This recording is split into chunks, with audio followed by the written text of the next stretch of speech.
My name is Josh Lamora. Hi, my name is Zach Acosta. My name is Donovan Benoit. This is Rob Emery. My name is Zach Daniels. My name is Max Troiani. And you're watching the Birds Broadcasting Network. You're watching the Bird Broadcast Network. Hello and welcome from Veterans Field, or almost Veterans Field, just the outskirts of it here on their version of the hill. The Orleans Firebirds have their hill. This is, I guess, the Veterans Field hill. Welcome into Bird's Eye View, everybody. This guy's Alec Hendon. I'm Scotty Gange. An exciting matchup today as the #1 ranked team in the Eastern Division, the Chatham Anglers, host the Orleans Firebirds. Alec, it's set to be a great game. Great game. A little bit of funky weather tonight. We're getting a little bit of sun I know, it just throughout the peeked moment. through. It wanted to be part of the Bird's Eye View show. I love it. We're getting a little natural lighting here, which we both love. And it's been a real humid, muggy day here on the Cape. Potential weather coming later tonight. Looks like it's going to be a lot of weather tomorrow. So we're hopefully to get some sort of a baseball game tonight. I don't care if it's 5 or 9. Let's just play a baseball game tonight here at Veterans at a beautiful spot.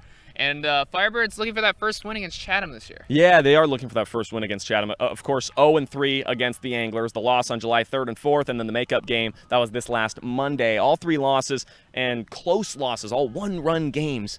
The Anglers beat the Firebirds in. Adam Seminaris is on the bump, though. Last time he played the Anglers was here on July 3rd. He went 5 innings, 2 earned runs on the 2-run home run by Brady Smith in the 5th. He was fantastic. The Firebirds had a 4-2 lead when he left that game, but they could not close it out as the Firebirds lost that night of the 3rd. Yeah, unfortunately, Chatham, they got a little bit of momentum after that Brady Smith homer. They got back in the game. Big crowd here around the 4th of July holiday. They were into it, and you just kind of got that sense that after they got on the board that they probably weren't going to stop, and unfortunately they took it to the Firebirds bullpen. But Adam Seminaris was tremendous outside of the home run, which he will probably still in his brain from his last time he pitched here. But he's been tremendous all season. I definitely think he was an all-star snub. I think he got a little bit hosed from his last outing when he gave up 3 runs. I think so too. I agree with you on that. In 3 innings, but it's unfortunate to see that. But he has another opportunity tonight to show everyone that they might have missed out on him by not getting him on the roster. Adam Seminaris, he really has been great all season. And when you say it, it sounds good. He's got a great name, Adam Seminaris. It just flows so well. It makes me feel good. It makes me smile. And He's a smooth lefty, Scotty. He is. And I was going to say, he kind of has that on the mound. He has that presence. You know, he's locked and loaded. He's ready to go. And it's fun to watch him pitch. What do we expect to see out of him, especially tonight? I think he's going to want a little bit of redemption, but he's going to do it in the Adam Seminaris way. High 80s fastball, good breaking ball, good changeup. He's going to fill up the strike zone, which pitching coach Matthew Troop and manager Kelly Nicholson want from all their pitchers today. I expect a ton of strikes, but Chatham definitely knows at this point. This is the second time they've seen him. They didn't do too great against him the first time. They're going to probably be aggressive in the zone like a lot of teams have been against him lately. So I expect a lot of early swings trying to do some damage against Seminaris tonight. But if he's able to paint low outside corners and just get ground balls, then there's really not too much teams can do. Hey, 2 notes on the Firebirds pitching staff and Adam Seminaris before we move into a breakdown of the Chatham Anglers offense, which has just been outstanding this year. Adam Seminaris, he's a guy that I think you and I can both agree, whenever we are at Eldridge Park, he's at Eldridge Park working out. He's a guy that will get there at 8 a.m., he'll go work out, he'll eat breakfast, he'll go back at noon, work out, he'll go to the gas station, get some snacks, and then work out before the game, and then he'll sit in the dugout because he's not pitching that night, or he'll do anything like that. So it's really, really fun to watch him. And you mentioned the fact that this is a pitching staff that pounds the zone. I talked to Matthew Troop last week, and he told me that not one time ever do they want to throw a waste pitch. You know, you see a lot of guys, 0-2, they'll throw a curveball in the dirt. He says every single time they're throwing a pitch, they want to throw it in the strike zone. So just interesting to kind of follow that. And if you're watching the game tonight, be on the lookout for it because it's fun for me to watch from the outside, and I hope it's fun for you as well. But this Chatham Anglers offense, which Seminaris and the pitching staff is going up against, they are outstanding, Alec. Yeah, we've seen a few of their guys early this season. Their leadoff hitter tonight, Caden Polkovich from Oklahoma State. 22 RBIs from a leadoff hitter. Not something you typically see, but he does a great job of bringing guys in. He's had success against Orleans so far this season. He's been a tremendous Cape player so far. And with that manager Tom Holliday pipeline, his son, obviously, not only Matt Holliday, former big leaguer with the Rockies and the Yankees and a few other teams. Who? But also Josh Holliday, his son, manager of Oklahoma State. So they get a few of that Oklahoma State pipeline, and he's been impressive all summer. And I expect to see Is that cheating or something? It should be cheating. I don't know. Take advantage of your resources, right. kind of view, because they have some very good resources up here in Chatham, but he'll be an impressive player to watch. Also, you mentioned Brady Smith earlier. Florida catcher, he's DH tonight. He's had good numbers so far in the Cape, and I expect those to be the 2 big bats that Adam Seminaris is going to circle and say, hey, I don't want those guys to beat me. They are very good, and networking is the name of the game, like you said, and the fact that, you know, You're a coach in the Cape League. You go to your son first. You get the good players, 22 RBIs. That's really, really amazing for him so far. But Orleans, their offense, last night, it was very little, but they scored enough to win. They got that one run on the pass ball that scored Zach Daniels. Tonight, are we looking to see anything different, Alec? I think they're going to try to be more aggressive. Obviously, last night they got shut down by a very good Katuitt pitcher, and the difference of the game was a walk. They didn't allow any walks on the pitching side, and they worked the walk that came up to score in the bottom of the 8th. So probably just be a little bit more aggressive. Try to take advantage of strikes in the zone, attack more, because we've seen this team put up 10 runs and we've seen them put up 1 run or 0 runs. It's been a little bit of feast or famine for the Firebirds. I think they'd prefer like a 6-7 run outburst and just feel more comfortable and know that their pitching staff will likely do enough if they can score that many runs to win some baseball games. Well, I'm looking forward to that today. We're both looking forward to it. It's such a beautiful stadium behind us. We're going to keep the beauty in the show. It's going to close the Bird's Eye View pregame show.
The Orleans Firebirds have taken the 10-mile trek down Route 28 to Veterans Field as Kelly Nicholson's club faces off against rival Chatham here in gorgeous Chatham, Massachusetts. Alongside my broadcast partner, Thomas Zinzarella, I'm Josh White.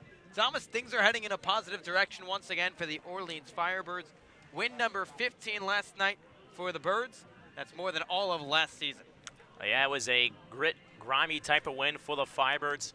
Basically another pitcher's duel for the Birds, and that coming in the late eighth inning when the Firebirds really got things going. A lot of small ball being played, a couple of walks, and then key bunts down the first and third base lines really helped them wheel themselves into victory. But again, another strong pitching performance by the Birds all around, not only from the starting pitching, but the bullpen as well. That's what really kind of got them going. Firebirds league-leading 6th shutout of the summer. The Birds 15-11-3, 33 points, square in the third place spot in the East Division. The Chatham Anglers, winners of 4 straight, they're 19-11-2. They stand in first, not just in the East, but in the entire Cape League with 40 points. The Anglers have taken the first 3 games this summer between these 2 East Division foes. And let's check out the Firebirds lineup tonight, presented by Kelly Nicholson.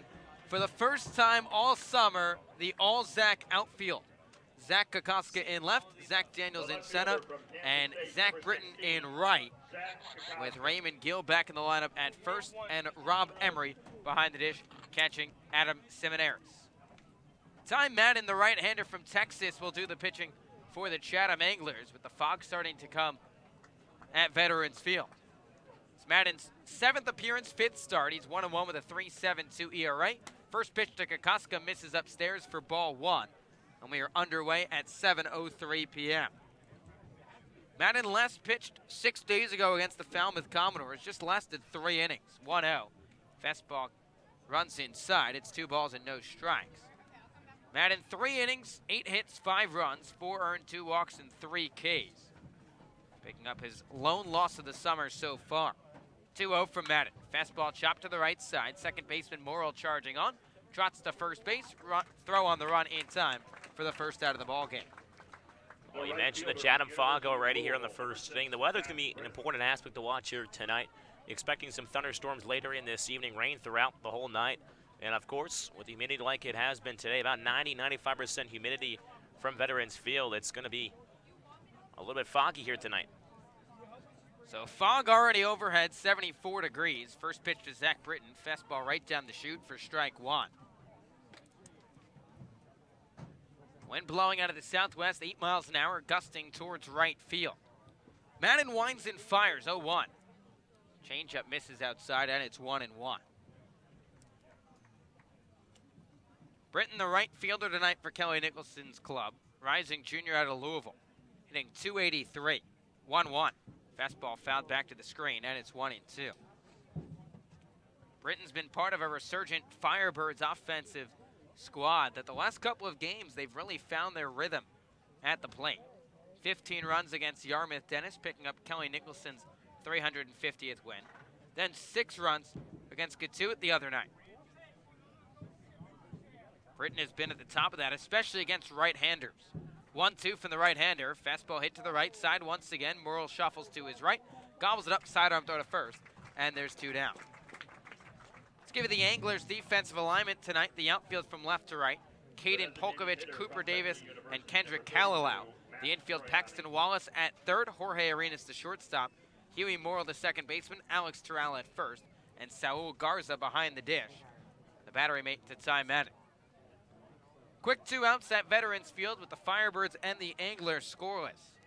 First pitch to the DH, Max Troiani. Breaking ball bounces low for ball 1. Troiani, one of 3 East Division All-Stars for the Orleans Firebirds, riding a 14-game on-base streak, 1-0. Fastball tails outside. It's 2 balls and no strikes. Troiani hitting .344. That's good for 4th in the Cape. Rising senior out of Bentley, 2-0. Fastball skied down the right side. This will run out of play, and it's 2-1. Troiani an 0-for-3 night last night versus Gatuit, but did draw a walk. That walk number starting to climb up for Troiani. Righty on righty matchup with 2 away. Here's the 2-1. Looping breaking ball bounces low and in. It's 3 balls and 1 strike. Firebirds this summer against Chatham have scored 15 runs in their first 3 games. 3-1 popped out of play down the right field line, and the count runs full. Of course, the last time these 2 teams faced off here was July 3rd. Firebirds held an early lead, but lost it late. 3-2 pitch. Breaking ball on the outside corner. Ring 'em up, strike 3. A 1-2-3 inning for Ty Madden as he sets down the Birds with ease. Firebirds and Anglers, nothing doing. As we'll check in with our sideline reporter, Scotty Gage, for more. Scotty, what's going on tonight?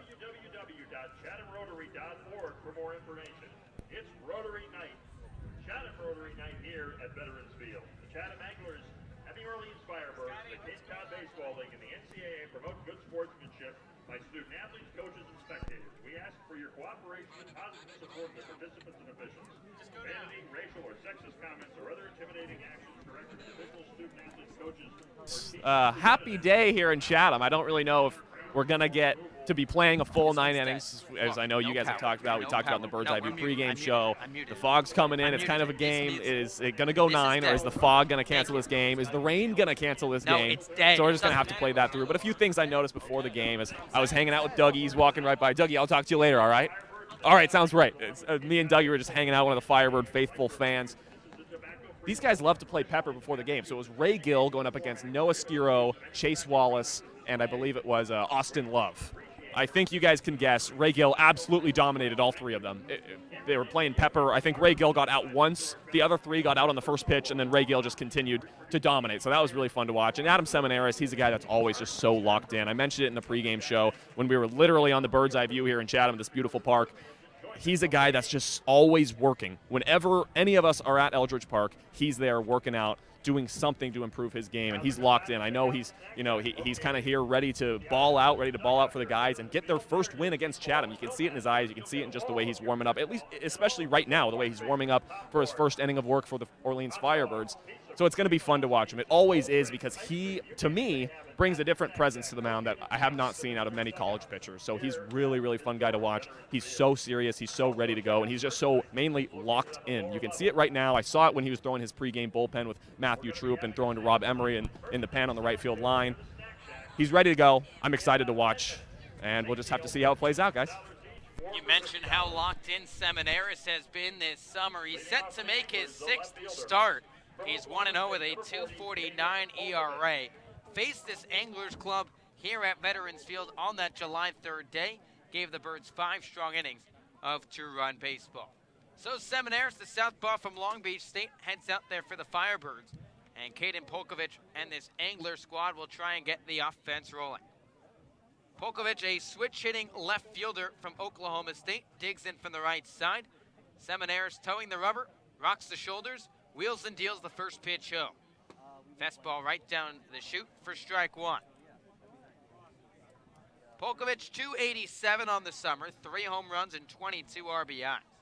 One of 6 All-Star selections for the Anglers. 0-1. Fastball skied into right field, Britton ranging to his right. Lines this one up in front of the warning track, makes the grab for the first out of the inning. Zach Britton out right center, circumventing the fog, finds the ball through it. Wind blowing out towards right field corner almost, just a little bit, as Britton makes the grab out there, just shy of the warning track. Now Kendrick Callowell, the right fielder from Florida, checks in from the right side. 6 right-handers in this Anglers lineup against Seminaris. 2 lefties and 1 switch hitter. First pitch. Fastball from the southpaw, called a strike on the outer half. 0-1. Let's give it the umpires tonight. Dave Rivera's calling balls and strikes. Mike Williams at first, and Mark Chamberlain at third. Seminaris winds and fires the 0-1. Fastball misses in, just above the chute tops, and it's 1-1. Like we said, Seminaris 1-0 with a 2.49 ERA. 21 2/3 innings pitched. The 1-1. Breaking ball fools Callowell. Ran it inside, and it's 1-2. 13 walks for the southpaw from Long Beach State. Just 13 strikeouts, rather, and just 3 walks. All 3 of those coming in his last outing against the Brewster Whitecaps 8 days ago. Seminaris rocks and fires 1-2. Fastball hit hard to the left side, gobbled up by the third baseman McCabe. Double clutches, high throw pulled down by Gill for the second out of the frame. Almost looked like McCabe kind of stumbled over there at third, lost his footing just a bit, but regains his balance, collects himself, and throw to first, retire Callowell for the second out. Let's give you the Firebirds defensive alignment. The outfield from left to right. Zach Karkoska, Zach Daniels, and Zach Britton. The infield, Eddie McCabe at third. Tanner Murray, the shortstop. Shea Whitcomb at second. Raymond Gill at first. And Rob Emery, the battery mate for Adam Seminaris. Paxton Wallace digs in, the first pitch home. Fastball runs low for ball 1. 0-0 between the Firebirds and the Anglers, with 2 away in the last of the first. Wallace, a 244 hitter for the Anglers this summer. Digs back in from the right side, the 1-0 from the southpaw. Breaking ball fisted down the right side and out of play, and it's 1-1. Wallace playing third base tonight for Tom Holliday's club. First time he's played there since the first week of the season. Took a weird hop and got a concussion at third, and now he's back over at the hot corner. 1-1, breaker flutters low. It's 2 balls and 1 strike.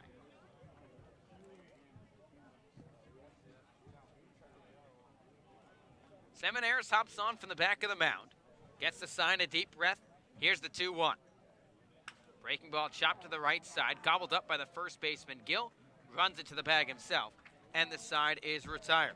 So Adam Seminaris responds with a 1-2-3 inning of his own. Birds go down in order, Anglers go down in order. We're through 1 complete inning at Veterans Field. Firebirds nothing and Anglers nothing. You'll listen to Firebirds Baseball on the Birds Broadcast Network.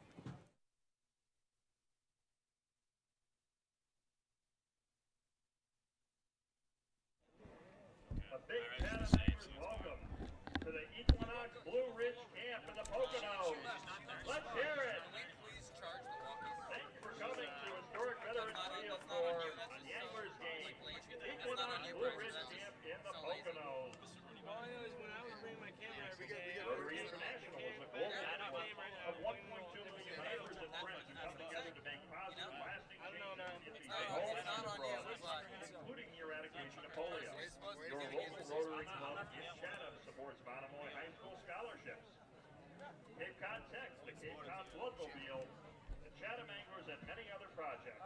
For more information, go see them tonight at their table on the concourse level. It's Rotary Night, and we're glad to have you here.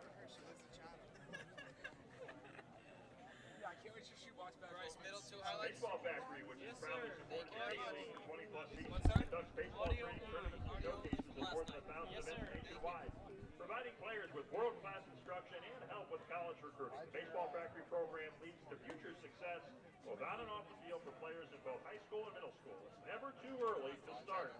Learn more at baseballfactory.com. The first baseman, number 44 from the University of Miami, ready? Raymond Gill. Welcome back to Veterans Field. The Firebirds and the Anglers, 0-0 as we head to the top of the second inning. Raymond Gill, the first baseman from the University of Miami, will lead things off. Set the face time at it. First pitch from the right-hander, breaking ball fisted out to center field. Cooper Davis gliding back to his left. In front of the warning track, makes the catch. 1 pitch and 1 out to start the second. So Gill a good swing, but hit it to the deepest part of the ballpark. And now Shea Whitcomb, the second baseman from UC San Diego, will take his first licks. Whitcomb hitting .271 this summer with 3 homers and 9 RBIs. Madden rocks and fires. Here's the first pitch. Breaking ball flutters low for ball 1. Shea has reached base in 7 straight games, hitting .400 over that stretch. Eddie McCabe, the third baseman from Georgetown, to follow. 1 out, chopped over the head of Madden to the left side of the infield. Arenas charges in, throws on the run in time. 3 pitches and just 2 outs here in the second. Madden being very efficient on the mound, pounding the zone. The Firebirds are swinging the bats early, not collecting any base hits. But nice play by Jorge Arenas, the shortstop. We've seen him a little all over the infield at third base as well. But reads the hop, gets the hop, scoops it up, and then throwing on the run, collects himself to record the out. So now Eddie McCabe will dig in for his first licks. First pitch. Fastball dots the outside corner, 0-1. 2 quick outs in the top of the second at Veterans Field. Firebirds and Anglers scoreless. Madden wheels and deals the 0-1 home. Fastball taken low, and it's 1-1. Eddie, his 3rd consecutive start over at the hot corner, batting .262. He's reached in 10 straight ball games right now. Here's the 1-1 from Madden. Breaker cut on and missed by McCabe, and it's 1-2. It's been 5 up and 5 down for Ty Madden, the right-hander from Texas, who has struggled in the month of July. A .771 ERA in 7 innings. 1-2. Breaker runs low and away, and it's 2-2. So fog overhead at Veterans Field, and now it looks like a bird with a fish in its claws. 2-2, fastball McCabe's late, swung on and missed, strike 3. 6 up and 6 down for Ty Madden as he's cruising through the first 2 innings at Veterans Field. Through an inning and a half, Firebirds nothing and Anglers nothing. Check out some highlights from yesterday's ball game. Yesterday, curveball slapped over towards the shortstop, back in it by Murray, throw it towards Onavidia, and they got him at the plate. A nice backhand by Murray, throws down Onavidia, who applies the tag, and they mow down Gonzalez at the plate. Heads up play by Tanner Murray. The 0-2. Change up, cut on a miss for strike 3. Jared Schuster strikes out 2 in this half inning. First pitch misses low and out, gets past the catcher Kessler. Coming in is Daniels' throw. Where will it not be? And Daniels comes in to score. And the Firebirds have taken the lead here late in this ball game in the 8th inning. Kicks and fires to 2, and Williams going time this time. Throw down from Emery, one hopper in towards the shortstop Murray, and they got him. A throw from Emery. Murray with the tag, and that's how the ball game ends. Holy cow. What a ball game to be a part of here at Eldridge Park. Firebirds defeat the Cavaliers 1-0 as Williams gets caught stealing to end this ball game.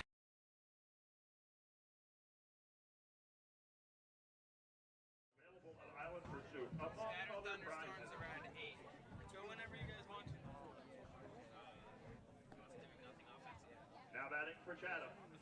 Down in order in the second. Sounds pretty accurate. Ready? Garza. Firebirds and the Anglers scoreless as we head to the bottom half of the second inning at Veterans Field. Adam Seminaris retired the Anglers in order in the first. Southpaw from Long Beach State steps on the back of the mound from the third base side, and Saul Garza digs in from the right side. First pitch home. Fastball taken up and away for ball 1. Garza, a recent addition to this Chatham team. Catcher out of LSU, 3 for his first 7. Seminaris winds and fires 1-0. Fastball sliced down the right side and out of play, and it's 1-1. Garza 2 for 3 day at the dish at Brewster last night, including a home run. Why not? Third game in the Cape, go deep. Part of the reason why the Anglers have won 4 straight ball games. Garza slightly open stance from the right side, 1-1 from Seminaris. Breaking ball hit hard to the left side, backhanded by the shortstop Murray. Sidearm throw to first in time for the first out of the inning. And Tanner Murray continues to shine over at shortstop. Backhands the play easily, just corrals it and then just makes a strong throw to retire Garza. And the Murray clan has traveled here to Chatham as well. Of course, they're in Orleans, yes, about 20, 25 of them. Last night, the Murray clan wore Fill the Hill shirts. Tonight, little different garb, but still sporting at Veterans Field. 1 away in the last of the second. First pitch to Brady Smith. Fastball just runs low for ball 1. Smith, the DH tonight, has played primarily behind the dish this summer for the A's. 0-0 between Orleans and Chatham. As the Southpaw Seminaris winds and fires. 1-0, hit down the right side, runs over the bleachers near the Firebirds bullpen, and it's 1-1. Smith, another East Division All-Star for this Anglers club, batting in the 5 spot tonight for Tom Holliday. Rising junior out of Florida, hitting .318. Seminaris a deep breath, the 1-1 coming. Fastball dots the inner half, and it's 1-2. That's what Adam Seminaris has done all summer long. Doesn't blow it by hitters, but that upper 80s, low 90 fastball just paints both sides of the plate. Yeah, he really hums it in on both sides of the plate as you're talking about. Here's the 1-2 from the southpaw. Breaking ball waved out and missed, strike 3. Seminaris dialed it back, got Smith to go fishing. It's Adams' first K, and there's 2 down. The first baseman from the University of Miami, number 34, Alex. So now that'll bring up the hot swinging bat of Alex Terrell, the first baseman out of Miami. Terrell hitting .435 over his last 8 games for the Anglers, trying to break this scoreless ball game with 2 away. Seminaris, one of the toughest lefties to hit on the Cape so far. Left-handers are just batting 1 for 21 off the southpaw. First pitch, fastball runs low and away for ball 1. Terrell up to .232 with a home run and 10 RBI. But at Veterans Field, he has found a groove, hitting .333 on his home turf. Seminaire steps back on the rubber. Lefty on lefty matchup with 2 away. Here's the 1-0 home. Fastball hit right back up the box into center field for a base hit. Alex Terrell continues to hit for the Anglers. It's his 11th hit in the last 9 games, and Chatham has the first base hit of the night. Yeah, Terrell, as you mentioned, continues to perform at the dish. Coming in this game just 1 for 10 against Orleans and continues his streak here at Veterans. But now is starting to break through maybe against Orleans, and even though there's 2 down in the inning, we'll have to see what Tom Holliday does. Obviously not anything maybe right now with 2 down as I mentioned, but could be a shortened ball game here if each team gets the leadoff runner on. We'll see what they will do. Just the second hit of the summer surrendered by Seminaires against left-handers. First pitch to Jorge Arenas. Fastball paints the outer half for strike 1. Arenas, the shortstop from Stetson, glances down to the third base coach, Randy Whistler, from the right side. Seminaires inches a little closer to the plate. That back right foot on the back line of the batter's box. Seminaires out of the stretch first time tonight. Set at the belt, checks on Terrell at first, the 0-1 home. Breaker runs low and in, and it's 1-1. Arenas just 1 for his last 18, has his average down to .268, and has struggled in his in his Anglers career rather, against the Firebirds. Just 3 for 16 at the dish. Now he has pitched twice against Orleans as well, funny enough. 1-1. Fastball sent down the right side. Right fielder Zach Britton gives a look. This will run out of play, and it's 1-2. He finished off game number 44 at Eldridge Park last summer. Gave up a walk-off hit for the Birds, an RBI single by Matt Frazier, and then he locked down a save on the 4th of July. Got a little dicey for the Anglers and Arenas. It was an 8-1 Chatham lead. Birds kept inching their way back, made it 8-7, but Arenas a strikeout to finish things off. 1-2 from Seminaires coming. Breaking ball bounces low and in. It's 2 balls and 2 strikes. 0-0 between the Firebirds and the Anglers, with 2 away in the last of the second at Veterans Field. Fog continues overhead in Chatham, Massachusetts. Doesn't appear to be getting any thicker than it was at first pitch, but some inclement weather in the forecast, set to come down at around 8 p.m. Raymond Gill and Alex Terrell sharing some words at first base. College teammates playing against each other tonight. 2-2 fastball. Sky down the right side and out of play, and we'll do it again. And Ray Gill positioned about right behind Terrell, not holding him on at first base, so maybe a little bit closer than he usually would be. Terrell not a threat to run, hasn't attempted a stolen base yet this summer. Only swiped 1 this past year at Miami. And you know Raymond Gill probably knows that, and that's why he's playing off of him. So Arenas back in from the right side, touches the plate with the black and tan bat. Seminaire set at the belt, the 2-2. Terrell running, breaking ball hit back out of play, and we'll do it again. So Tom Holliday trying to do a little hit and run with 2-2 and 2 away. Try and break this scoreless tie between the Birds and the Anglers. And you'd have to think we'd be lucky if we got 5 innings in tonight. So now Gill will hold on to Terrell, who extends his lead at first base, has the left hand just above the dirt. 2-2 home. Fastball corked into deep left center field. Daniels on the run, lays out. He didn't make the grab. Rolls under Daniels. Kokoska hurls it into second. The throw not in time. So Jorge Arenas hustles into second. It's a 2-out double, advancing Alex Terrell the third, and some life for the Chatham A's here in the second inning. Well, if Terrell was running on that pitch, he would have definitely scored. Daniels made a nice effort out in left center field. Unfortunately, just maybe a half a step too late and laid out and just trapped the ball in the mid. Good strong throw out from Kokoska, left fielder, but throw over towards third base side of the bag, and then Whitcomb had to tack around, and Arenas able to circumvent it and dive in safely at second. So that will bring up Huey Morrill, the second baseman from Oklahoma State.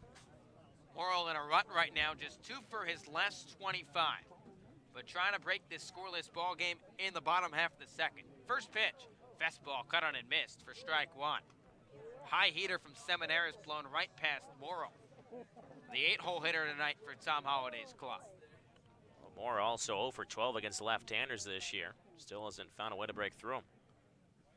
Just batting a $114 this summer. 0-1 from the southpaw. Fastball paints the inside corner at the knees, and it's quickly 0-2. Morrow 0 for 1 last night with a strikeout against Brewster. Part of an Anglers dub. They've swept back-to-back home and homes, one with Hyannis, then with Brewster. That's how they have 4 straight victories. Looking to make it 4 in a row over the Orleans Firebirds as well. Seminaris winds and fires 0-2. Fastball just fisted down the right side. Morrow through the edge of the bat head at the ball and got a piece, and we'll do it again. And it's one of those push pitches you just want to push aside. Arenas aboard at second, Terrell 90 feet away, with 2 down in the last of the second at Veterans Field. Orleans and Chatham still scoreless, with the fog starting to thicken just a little bit. Seminaire shuffles the shoulders, now he gets the sign. A deep breath, looks at Terrell at third. Here's the 0-2. Fastball fought off by Morrill, slashing it down the right side, and we'll do it again. So a good battle here from Huey Morrill, trying to drive the pitch count up of Adam Seminaris, who, if you thought the Firebirds might get a 4th All-Star, that would be the guy. Orleans got 3, 1 hitter, Max Stroiani, and 2 pitchers, Jared Schuster and Noah Skira. Long Beach State dirtbag rocks and fires, 0-2, fastball on the inside corner, ring him up, strike 3. Big fist bump from Adam Seminaris as he strands a pair and gets out of the jam. Chatham scores no runs on 2 hits, no errors, and they leave 2 runners left on base. After 2, Orleans nothing and Chatham nothing, and Scotty Gange after a big fist pump for Adam Seminaris. Let's see if you got a big fist pump yourself. Brother, I've got a big fist pump, but not because Adam Seminaris just had a big fist pump, because we had some of the Orleans Firebirds interns. I think they're actually making their way over to you right now, and Jess Kondracki and Michaela Brady, they're bringing pizza. So I've got my piece of pizza first because they walked by me. I grabbed one on the go. So I'm eating my pizza and talking Firebirds baseball. That you're about to have them, so you should be excited about that. But also something you should be excited about.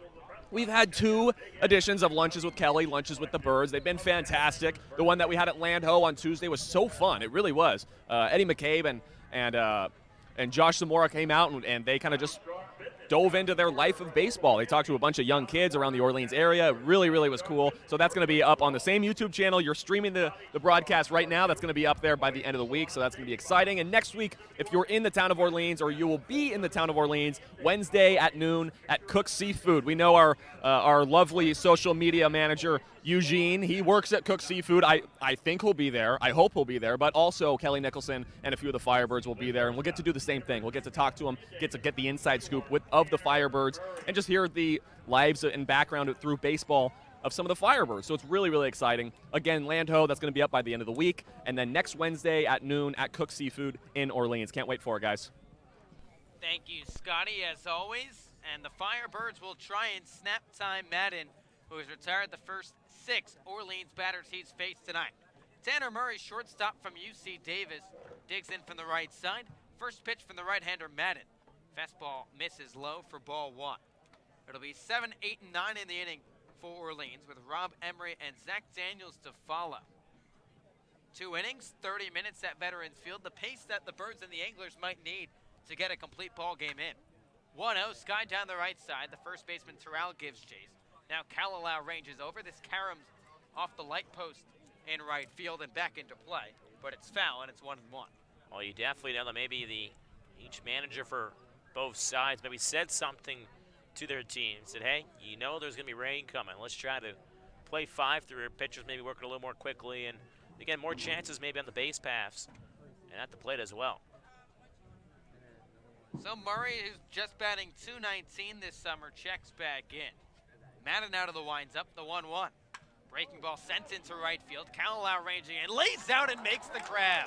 Kendrick Kalalau takes away the Firebirds' first hit on the sinking line drive into right for the first out of the inning. And there's a reason why Chatham's in first inning. He plays like that. You know, he can do it all with the pitching, the bats, but also the defense as well.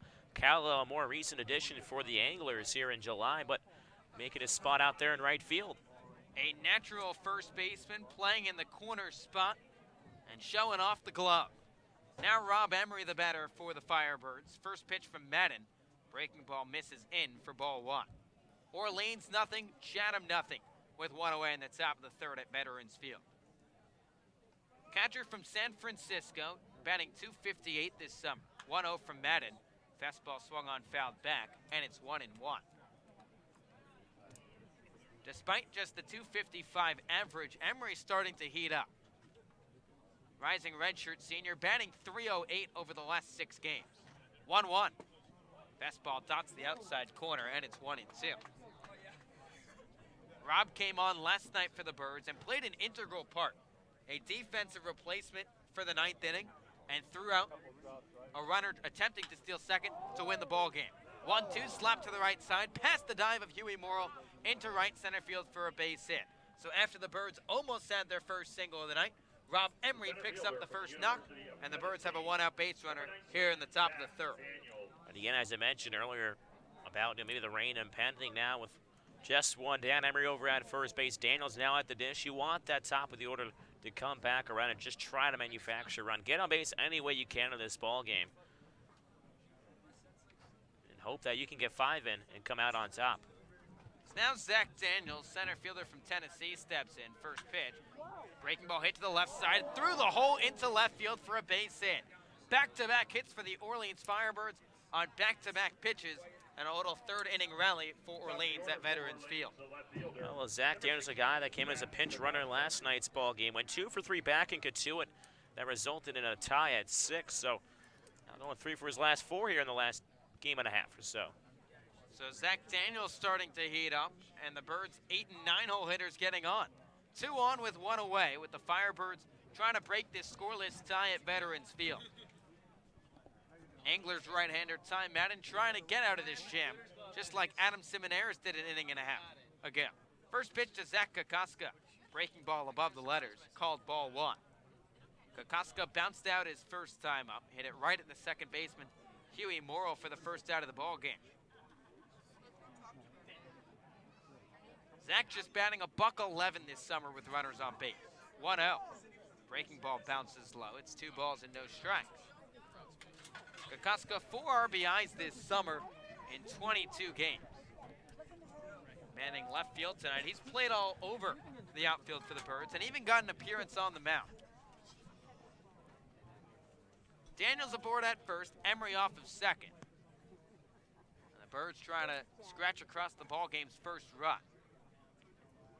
Fog starting to clear at Veterans Field, but rain still in the forecast about 30 minutes away. Righty on lefty matchup. Madden rocks and fires 2-0. Fastball low, cut on and missed, and it's 2-1. You can see some dark clouds at straightaway center as well, making their way through the fog that has dispersed here at Veterans Field. Now the rain was supposed to come down at around 8 o'clock. I just felt the drop on my left arm. So we might be getting rain a little earlier at Veterans Field than anticipated tonight. 2-1. Fastball blooped into shallow left field over the head of Jorge Arenas. Emery got a late break. He'll put on the brakes at third base, but 3 straight hits for the Orleans Firebirds, and they've got the bases loaded with Zach Britton stepping in. Yeah, if Jorge Arenas was maybe an inch or 2 taller, might have been able to get that one. Unfortunately, just goes over the glove as Kokoska just muscled it out into left field. So this is the guy Orleans wants at the dish. The right fielder from Louisville, hitting .571 with runners in scoring position this summer. Bases full with 1 away in the top of the third. First pitch to Britton. Fastball bounces low, knocked down by the catcher Garza. And that could have been a disaster for the Anglers, but Garza puts it down in the dirt. Well, that's how the Firebirds won the ball game yesterday against Katuitt. It was a wild pitch that resulted in the only run in the ball game in the 8th inning. Firebirds win 1-0. Anglers and Firebirds scoreless tonight at Veterans Field, with the Firebirds trying to strike first. Bases full of Birds, corners in, middle back for 2. 1-0. Fastball misses low and away. It's 2 balls and no strikes. Everything playing in Zach Britton's favor in this matchup with the right-hander Ty Madden. Britton hits .333 off right-handers and bats .571 with runners in scoring position. Left-handed swinger steps back in. Here's the 2-0 from Madden. Fastball up and away. It's 3 balls and no strikes. So Madden has allowed the last 3 Firebirds to reach base with a single, and now 1 ball away from walking in the first run of the night. Kokoska on at first, Daniels off of second, Emery 90 feet away, and now the rain's starting to come down a little bit harder at Veterans Field. Fans starting to run for cover. I wouldn't blame him. We got a nice canopy. Chatham Anglers broadcast team hooking us up with a nice tent before tonight's ball game. 3-0 to Kokoska. Rather, Britton lined down the right side. He was swinging, but shoots it foul, and it's 3-1. Well, he's a patient hitter at the plate, but he saw a pitch that he wanted. He went after it and just pulled it a bit too much there. Only 314 down that right field line in that corner. And especially the wind blowing out as well. The rain continues to thicken at Veterans Field. Corners in for the Anglers, middle back trying to turn 2 and get out of the jam. Firebirds and Anglers scoreless with 1 away. 3-1. Fastball check swing from Britton. He couldn't lay off. He started trotting down to first base, thought he had the walk, but rather the count goes to 3-2. Kind of stifled him there for a second as he gave a glance back towards Dave Viveros, the home plate umpire. So something's got to give. Bases loaded, 1 down. 3-2 the count to Zach Britton. Here's the pitch from Ty Madden. Fastball cut on a miss, strike 3. High heat from Madden blown right past Zach Britton, and there's 2 away. I think the hardest thing is when you get a call like that and then you're kind of flustered a bit and then, you know, the next pitch comes and you're ready to be over. We saw that in McCabe yesterday when he thought he had his base on a hit by a pitch. But then it counts 3 balls and 2 strikes, same as Britton's situation, and he goes down swinging. Make it 3 strikeouts for Ty Madden, who pulls himself 1 out closer from stranding the bases loaded. Now Zach Britton, the 3-hole hitter from Bentley, digs into the box, and Madden steps off the rubber. Firebirds nothing, Anglers nothing. And now the catcher Garza will come out and have a word with Madden. With ominous clouds starting to roam left to right at Veterans Field. Being tucked away beyond the snack shack in Chatham. Trani, a strikeout victim his first time up, went down looking. A very lengthy conversation from Garza and Madden to try and get on the same page. Kokoska aboard at first, Daniels on second, and Emery 90 feet away. Max Troiani, the DH from Bentley, hitting .344 this summer, digs back in. First pitch from Madden. Breaking ball drops in on the outside corner, 0-1. Troiani has reached base in 14 straight ball games. The lone Firebirds position player to make the All-Star team. That game will be Sunday at Aldridge Park. First pitch set for 6 p.m. 0-1 from Madden. Breaking ball cut on and missed. Troiani chased the slider, and it's 0-2. Now Ty Madden 1 strike away from stranding the bases full and keeping this scoreless. Anglers nothing and Firebirds nothing with 2 down in the top of the 3rd. Madden stares in for the sign, working from the first base side of the rubber. Right-hander from Texas comes set at the belt. Takes a deep breath, the 0-2. Breaking ball fisted out of play behind the dish by Troiani. He lives to see another day, and we'll do it again. And that's all what he's talking about. He's made the change now where he chokes up about 1 inch or 2 on the barrel, has more control. Maybe that pitch a couple weeks ago wasn't able to foul off. Now he does. So with the weather starting to come down at Veterans Field, 1 cancellation across the Cape already. Falmouth and Wareham called to inclement weather.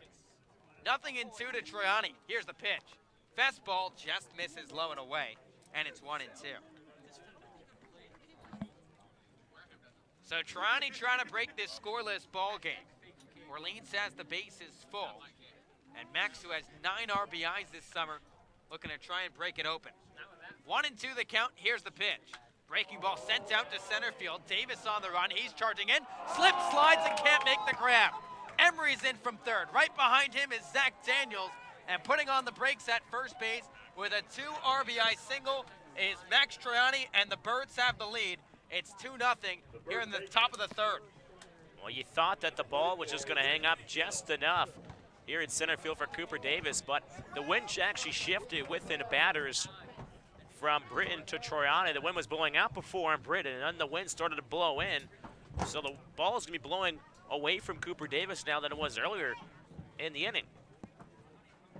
So Orleans strikes first in the 4th game of the summer between the Firebirds and the Anglers. And Ty Madden did a great job to work himself 1 strike away from getting out of the jam and leaving the bases full. But instead it's the Firebirds who take a 2-0 lead and threatening for more with runners on the corners. Raymond Gill, the first baseman from Miami, who shot a ball deep to center his first time up, digs in. First pitch from the right-hander, Madden. Fastball squared to the right side. Second baseman Morrill shuffles to his left. Sidearm throw to first base, and the side is retired. But not before the Orleans Firebirds strike for 2 runs on 4 hits. No errors, and they leave 2 runners left on base thanks to a 2 RBI single by Max Troiani. After 2.5, it's Firebirds 2, Anglers nothing. Thomas, let's look around the Cape. Well, you mentioned the game in Wareham getting rained out. Over in Brewster, that was a heck of a game. Game was called due to darkness in the 7th inning, but the Mariners led 12-0 earlier in that ball game. The Whitecaps score 11 unanswered. They fall 12-11. Now it's falling on Twitter. Harwich 3 in the first, 1 in the second, 7 in the third. They're up 11-0 after 3.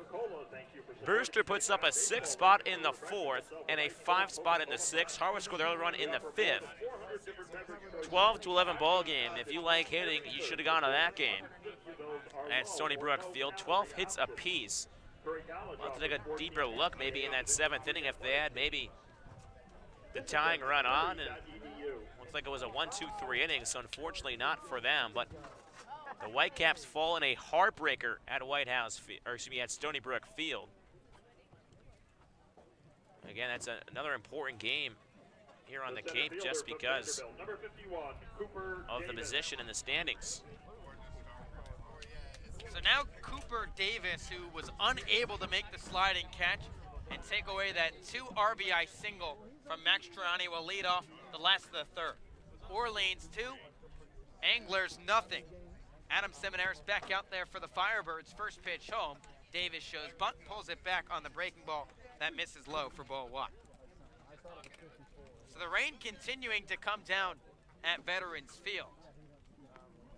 But the fog's starting to dissipate a little more. 1-0 from Seminaris. Breaking ball bounces low. It's 2 balls and no strikes. It'll be 9-1-2 in this inning for Chatham, with Caden Polkovich and Kendrick Kalalau to follow. Davis hitting .333 this summer, 2-0. Fastball off the dish. It's 3 balls and no strikes. So Seminaris in his last inning gave up back-to-back hits with 2 outs and then came back to strand 2 runners in scoring position. Seminaris winds and fires 3-0. Fastball up and in, ball 4. Just the 4th walk of the summer by Seminaris. It's a leadoff free pass.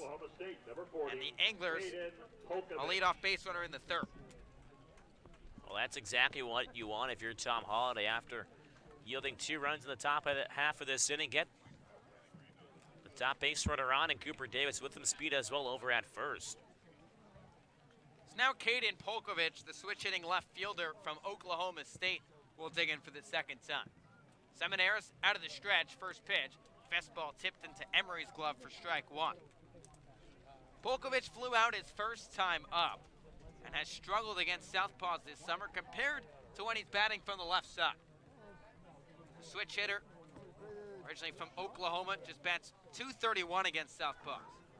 Seminaris checks on Davis at first base. He steps back in safely. Tying run at the plate for Chatham, and the East Division All-Star has come through time and time again for the Anglers. Polkovich enters tonight tied for 2nd in the Cape with 22 RBIs. Davis aboard at first. Here's the 0-1. Fastball up and away. Check swing from Polkovich. He went around, says the first base umpire, Mike Williams, and it's 0-2. So Seminarich jumps ahead. No balls and 2 strikes, looking for his 3rd strikeout of the night. Yeah, well, open up our Divavero saw exactly what I did. Just a couple lightning or thunderbolts out across the whole outfield sky. So it looks like they're going to take everybody off the field, and it means we go into a 30-minute lightning delay at Veterans Field, officially underway at 7:47 p.m. Already 1 cancellation on the Cape tonight. We'll see if here at Veterans Field we have things rolling. We'll step aside for a short break and be back to keep you updated. Listen to Firebirds Baseball on the Birds Broadcast Network.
Welcome back to Veterans Field. The Firebirds and the Anglers in a 30-minute lightning delay in Chatham, Massachusetts, with Orleans a 2-0 lead over Chatham in the top of the third inning. We're joined by a very special guest, Teddy Cahill from Baseball America. Teddy, how's everything going? Well, I'm enjoying a beautiful day here on the Cape. Yeah, right. Fantastic weather for you. I know you just got into town yesterday. How's everything going so far on the Cape? Yeah, I mean it's great to be up here again. This is probably my favorite trip of the year. I just love everything about it. The weather, tonight excluded, but the atmosphere, just the quality of play on the field. It's a fantastic league. So I love coming up here every year. Obviously, the grind of the college baseball season all comes together into fruition on the summer. I want to talk about the last couple weeks before we start talking about some of the Cape play. College World Series just a few weeks ago. What have you been doing the last couple weeks? Well, I got home from Omaha, and then I almost immediately went to the beach for a weekend. So that was nice. And then our offices are in Durham, North Carolina, which is right by the USA Baseball's National Training Complex. So the Team USA was there for about a week before they went to Asia. They were playing Cuba for most of that time. So I got to see Team USA play a few times, and then just kind of catching up on some stuff before I came up here. So when you went to watch Team USA play, and the Firebirds and the Anglers both have a couple players there. On the Orleans side, Cole Wilcox, Andrew Abbott, and Nick Frasso. For Chatham, Spencer Torkelson, the very notable name. Who impressed you on Team USA when you saw him? Well, I mean, it's hard not to be impressed by Torkelson pretty much anytime you see him. He's really fantastic, and there's a reason why he's in the mix to be the #1 overall pick. But I was excited to see Frasso. I mean, that was a guy that maybe before the NCAA tournament I didn't know a ton about. You see him putting up numbers for LMU, but to see him up close was, that was exciting to see. And I thought Luke Waddell I didn't realize quite how good he would be for them, and he won a starting job, and that was pretty impressive. And then Austin Martin from Vanderbilt came in and did what he does, and I always love watching Alika Williams play shortstop. So those were kind of some of the standouts for me. And but I think they did a really good job putting that team together this year. There are a lot of really good players playing with them over in Japan right now. Chatting with Baseball America's Teddy Cahill during the 30-minute lightning delay at Veterans Field between the Firebirds and the Anglers. I know you only saw 2+ innings tonight here at Veterans Field. Adam Seminaris, Ty Madden, couple hitters at the dish as well. Who impressed you early? Yeah, I mean, I thought Seminaris was doing a pretty good job. He's locating really well tonight, and that's a pretty good Chatham lineup that he's been keeping at bay. So I thought that was kind of one of the standouts. And Madden's been pretty good as well. Obviously he gave up some runs there, but he should have been out of that inning. So I think you have to feel pretty good about both the starting pitchers here tonight. So you talk about the starting pitchers. Any of the guys in the lineup that you're excited to see, even if you didn't see too much of them, but that you're excited to see the rest of the summer? I think there are Miami hitters on both sides here, and Ray Gill and Alex Terrell, that they both have some juice and are going to be big parts for Miami next year. So I'm interested to see how they develop, and we've been able to see them both hit once here so far tonight. Hopefully we get to see them hit a few more times. Hopefully this 30-minute lightning delay will pass rather quickly. We're about halfway through with the Firebirds on top of the Anglers, 2-0 at Veterans Field in the top of the third inning. A lot of people talked about last year's class being a little weak in the pitching area, more position players taken towards the top. How do you see this year's class panning out? I think there's more pitching this year. I think it's more of a normal class. We're returning a little more to normalcy, where you see guys like Emerson Hancock and Ozalesi, both should go pretty well as pitchers, and there are a couple more arms out there. And but I think it's a good, solid class overall. When you look at the college group, and I'm still learning the high school class. I probably will have a better feel on that in a few months rather. But my understanding is that's pretty good as well. So I think we're looking at a nice solid draft, and maybe one that's a little more normal. Although I will be interested to see going forward, if teams are starting to just take more position players because pitchers so often do wind up getting hurt. So is that a trend towards position players, or is that a blip because especially the college pitching wasn't as good this year? And I think right now we have to look at it as a blip, but it'll be interesting to see that moving forward. It'll be interesting to see how that progresses forward. You talk about some of the pitching and the position player balance here on Cape Cod in the first month or so. It seems like a couple more pitchers than we're accustomed to seeing not making it to the Cape, whether shut down, injured. What do you kind of make of that, and do you think it's just kind of the future that we're going to see of college baseball? Yeah, that's definitely a trend that has been progressing, and guys are getting held back, and guys that do get here are limited, and last year a big deal was made when all of the Clemson pitchers in mass left on one day. I think that there have been other examples of even relievers, which typically I think a lot of the coaches figure you'd get for at least most of the summer, if not all of the summer, getting shut down and called home. And yeah, I think that's just a reality of where baseball is moving right now, and it's something that the Cape is going to have to. I don't know if there are rule changes they can look at that would make college coaches a little more eager to throw them out here. They all have their reasons for why they're doing what they're doing, and a lot of it's about health. But it is something that's a concern. But at least so far, I mean, we'll see what happens in the next few weeks. But at least so far, I haven't heard too much, about guys getting taken home unexpectedly. So maybe it's improving in that regard, but the Cape just isn't going to get the top arms always anymore, and USA isn't either. That's just the reality of baseball in 2019 and beyond. Kumar Rocker and JT Ginn, two of those top arms that a lot of people were excited about. They were supposed to come to Orleans. Did you get a chance to see both of them in the postseason, and what did you make of their outings? I did. So Kumar Rocker was amazing. I saw him in Omaha, and both his starts there were very good. Obviously, what he did with the no-hitter in Super Regionals was spectacular. But he was very good in Omaha, and even though he didn't throw a no-hitter, he was limited to, I think, 6 innings in both starts. You can't say he was as good, but he was still very dominant in both of those starts. Ginn, I should have seen in Super Regionals, but it didn't go to Game 3, so he didn't get to pitch there. And then I saw him in Omaha, and of course he'd been banged up a little bit, but he's very good. I saw him earlier in the season too, and he's exciting as well. And both those guys, I mean, just to be freshmen and do what they were able to do in the SEC was very impressive throughout the year. So obviously, Rocker and Ginn didn't make it to Cape Cod. I know you told me you're here for a week. Who are some of the prospects you're excited to see over the next week? Well, I want to see Zach DeLoach. What he's doing at Falmouth right now is exciting. The list is pretty extensive, actually, when I started to really make it out. Austin Wells at YD, even though I was at YD yesterday, I didn't get a chance to see him, so still hoping to catch him somewhere. And, you look up and down a lot of these lineups, there's some good hitting here, but there's some good pitching too. Carmen Bludzinski is exciting, and there's some big-time arms out here. I mean, we talked about how a lot of the top arms aren't here, but there are still guys that are emerging and that are, for whatever reason, are able to pitch out here and are taking advantage of the opportunity.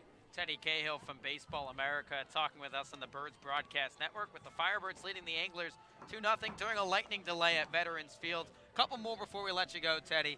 Last year, this Orleans squad riddled with talent. J.J. Boudet, Logan Wyatt, Spencer Steer, 3 of their top players from last summer. Did you expect the jump from J.J. to go from being named the top prospect on the Cape to going 4th overall? I was a little surprised when he was named top prospect. I thought he'd had a really good year, but I wasn't expecting him to be the top prospect. I did think that he was going to have a pretty good year. I was looking at him as kind of a Trevor Larnach type that was going to find power, but that would have meant going about 20th in the draft, not 4th. So to see him then go 4th overall, the development that he made throughout the season. By the time the season was over, I wasn't surprised at all. But that was impressive, and that was a good group overall on the hitting side. I mean, Logan Wyatt didn't maybe make the power jump. That's still maybe kind of a thing that guys are waiting to see. But he had a nice solid year for Louisville overall, and he was a big part of the reason why they made it to Omaha in the end. So one more before we let you go. A lot of baseball the next week, I'm sure. What you doing away from the baseball diamond in your free time? Well, I do have other work I have to get done while I'm up here, so there's some writing to be done. But I just kind of enjoy, any trip I make. I like trying to find some good food. There's plenty of that on the Cape, and just kind of taking in everything that Cape Cod has to offer. And it's a great summer destination for a reason. Teddy, thanks for hopping on the air tonight. Absolutely. Thank you so much. That was Baseball America's Teddy Cahill joining us during this lightning delay at Veterans Field with the Firebirds leading the Anglers 2-0. We'll head to another short break. Listen to Firebirds Baseball on the Birds Broadcast Network.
Hey there, everybody. Welcome back into the Birds Broadcast Network rain delay broadcast. Scotty Gaines here, the sideline reporter. I'm actually not really on the sidelines. I'm behind, but we're going to be invading conversations. First off, TJ King, Director of Ops. Hello.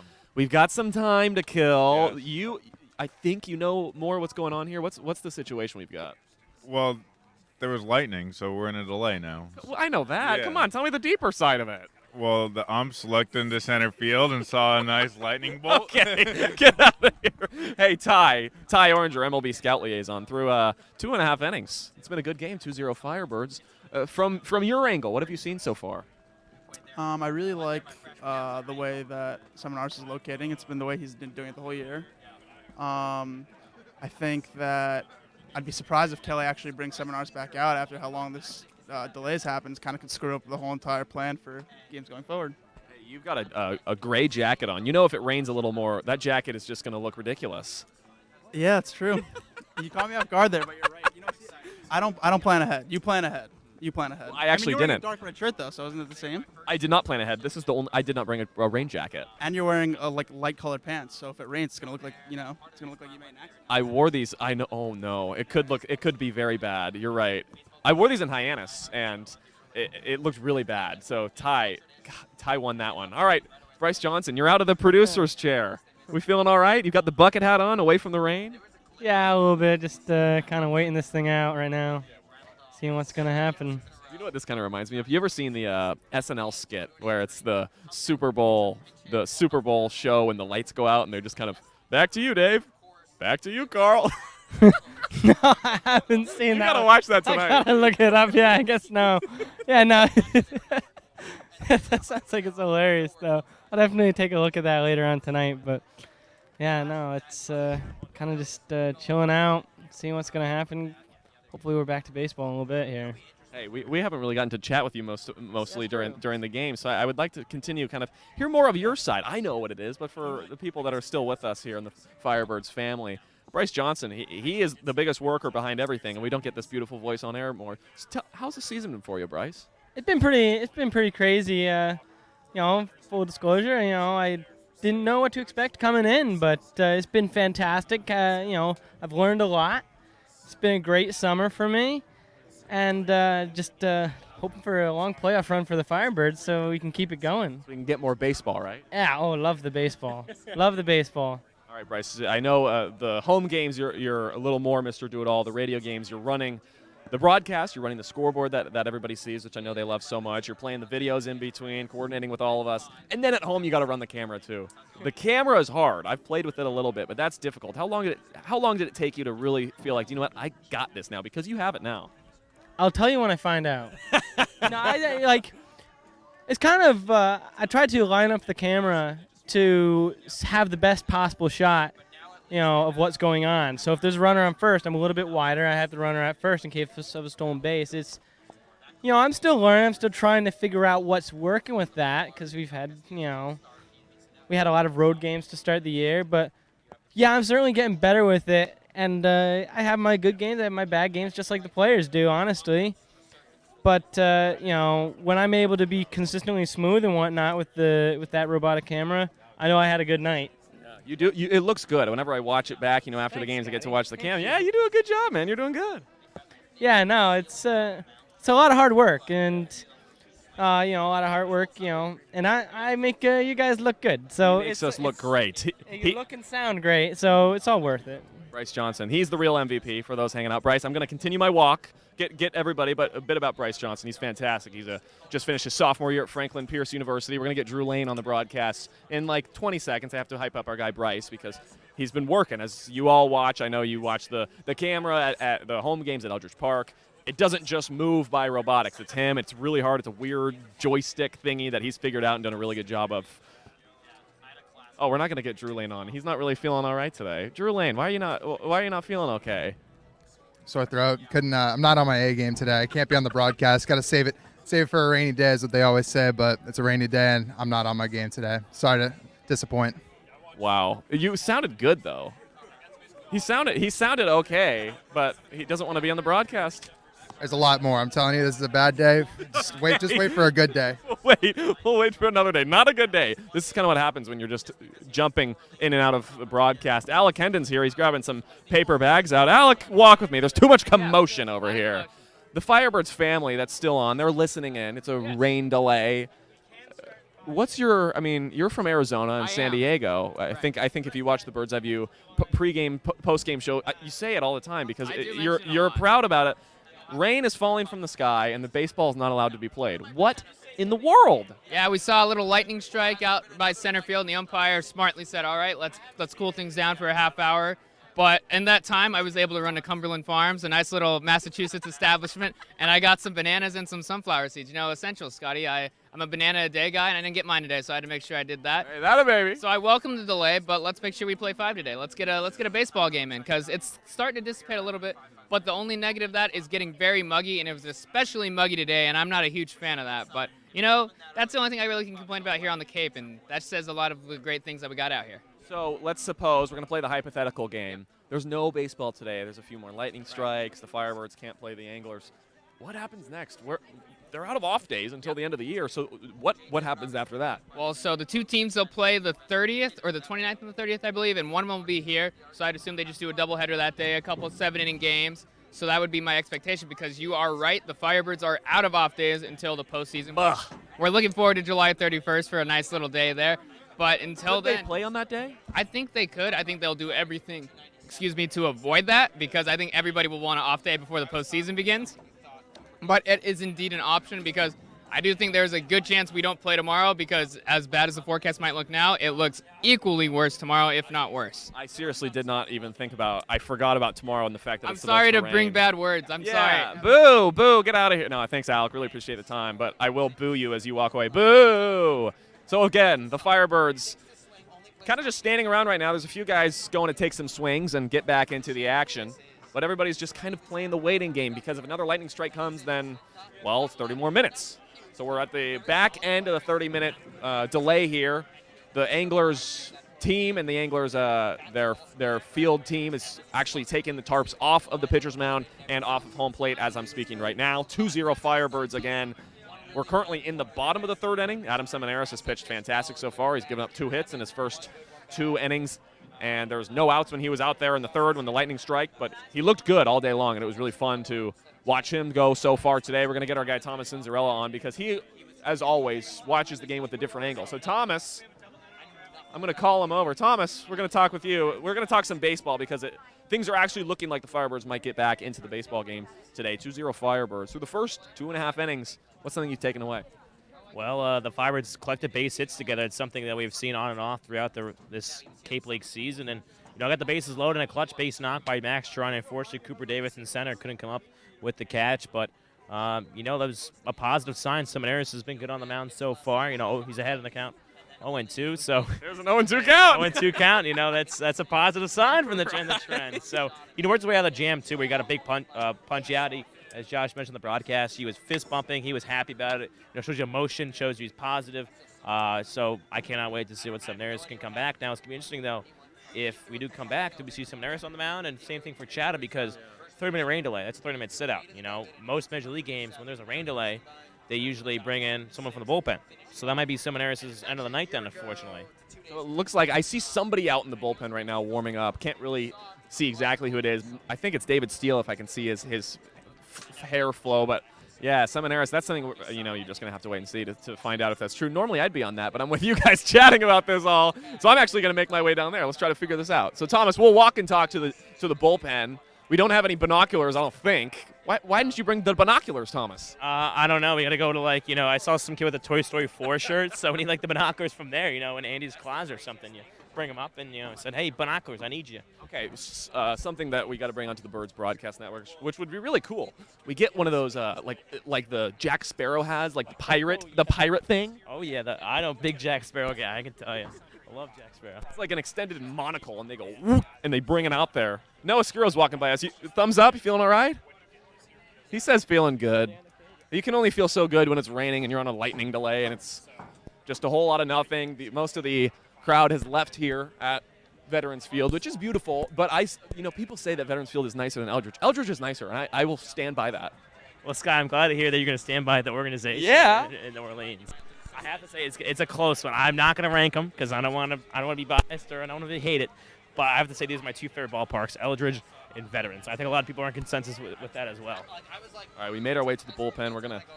It's Semineris, so Semineris is continuing to warm up, which is actually great to see if you're a Firebird because he's been throwing really well so far. He put the pullover on. He's just staying loose. Rob Emery, the catcher, was catching for him. It's good to see.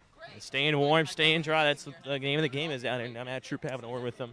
I was just walking up the first base side back to the dugout. So a little investigative reporting between Gage and I, you know. Calls the Washington Post out here. Are you kidding me? Cape Cod Times investigative team. New segment, question mark. So on this walk, which is what, about 600 total feet, 300 feet down the line and then back? It's something slight like that. Something close like that. We have invested in 2 new ways for the Birds Broadcast Network. We're going to get that extended monocle thing. What's it called? Do you know? A telescope. No, it's not. A telescope, you look at the stars. I think it's it's not a telescope. I don't know. I'm not Jack Sparrow. It's the extended monocle telescope Jack Sparrow thing. So we're going to get one of those. And if we do, we'll talk about it on air because it would be cool. And Adam Semineris is still continuing to warm up on the mound in the bullpen. So that's good to see for Adam Semineris. If this game continues to play, which the guys are starting to swing their bats around. Thomas Inzarella, thanks so much, buddy.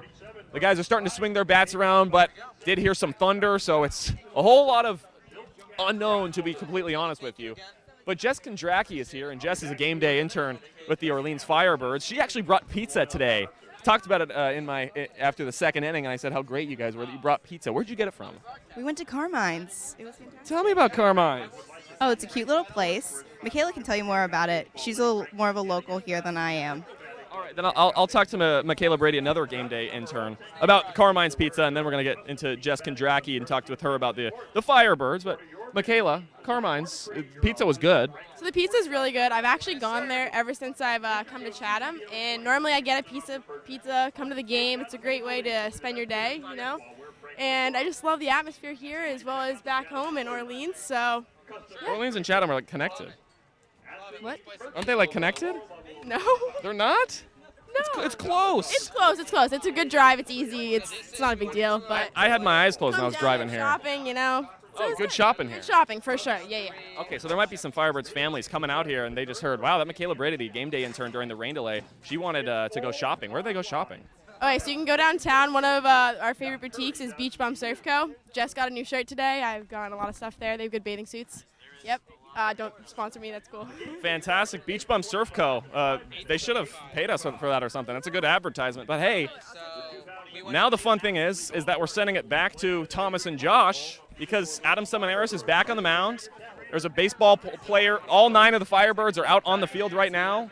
Things look to be going back, so we are going to send it back to Thomas and Josh because we're just about ready for baseball. 2-0, bottom of the third. It's currently an 0-2 count. Adam Seminaris again back on the bump after the 30-minute lightning watch delay. And hey, let's play some baseball here on the Birds Broadcast Network. Thomas and Josh will send it to you guys. Well, thank you, Scotty. And we're about 5 minutes away from baseball. They said we're going to resume action at 8:25.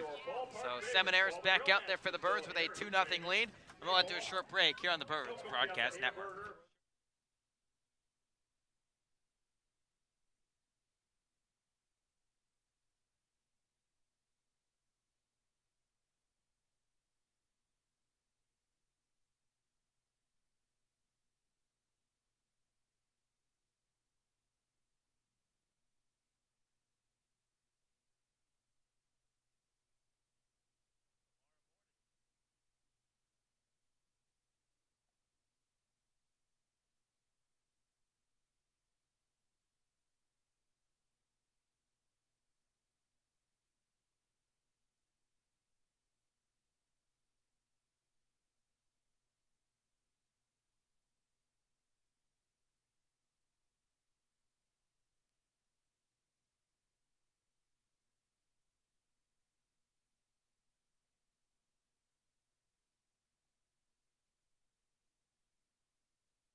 Welcome back to Veterans Field. The Firebirds lead the Anglers 2-0 after a 30-minute lightning delay. We're set to get underway. Alongside Thomas Cinderella, I'm Josh White, and the southpaw from Long Beach State, Adam Seminaris, will remain on the bump.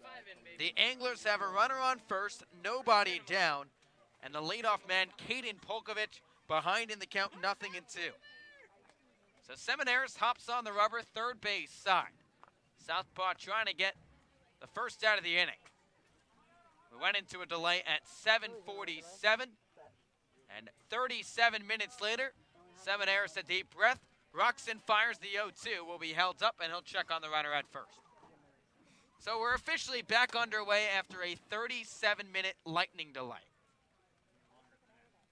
Cooper Davis, a leadoff walk on 4 pitches to begin this inning. Seminaris set at the belt. Here's the 0-2.